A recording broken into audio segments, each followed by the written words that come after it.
புதுச்சேரியிலும் திமுக ஆட்சி மலரும் என்று தொழில்துறை அமைச்சர் டி.ஆர்.பி. ராஜா தெரிவித்துள்ளார்.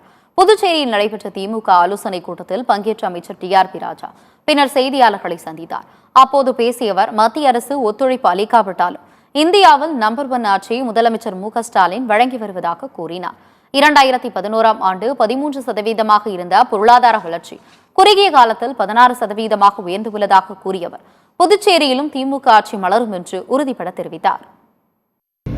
திராவிட முன்னேற்ற கழகத்தின் திராவிட மாடல் ஆட்சி தமிழ்நாட்டில் மிகப்பெரிய ஒரு ஆட்சியை நடத்தி இந்தியா மட்டுமில்லாமல் உலகமே வியக்கும் ஒரு ஆட்சியை திராவிட மாடல் ஆட்சியின் தலைவர் திராவிட நாயகர் தலைவர் மு.க.ஸ்டாலின் அவர்கள் அங்கே நடத்தி காட்டி அதன் மூலம் மக்களுக்கு பயன் வந்து இந்த குறுகிய காலகட்டத்திலே 2011 முத்தமிழக தலைவர் கலைஞர் அவர்கள் விட்டு சென்ற போது 13 விழுக்காடு வளர்ச்சி இருந்த காலகட்டம் போய் 10 ஆண்டு காலம் இருண்ட ஆட்சி நடந்த பிறகு கொரோனா பேரிடர் வந்த பிறகும் ஒன்றிய அரசின் எந்த ஒரு ஒத்துழைப்பும் இல்லாத பொழுதும் மகத்தான ஆட்சியை வழங்கி இன்று 16% ஜிஎஸ்டிபி வளர்ச்சியை அந்த ப்ரூஃப் வந்து எங்கேருந்து வந்திருக்கு? ஆர்பிஐ கிட்டேருந்து, ஒன்றிய அரசு கிட்டேருந்து அந்த ப்ரூஃப் வாங்கி கொடுத்துருக்கோம். மக்களும் இதை ஒவ்வொரு குறிப்பாக தாய்மார்கள் ஒருவரும் இப்போ கேட்கறது திராவிட மாடல் ஆட்சி வேணும்பா, அவ்வளோதான்.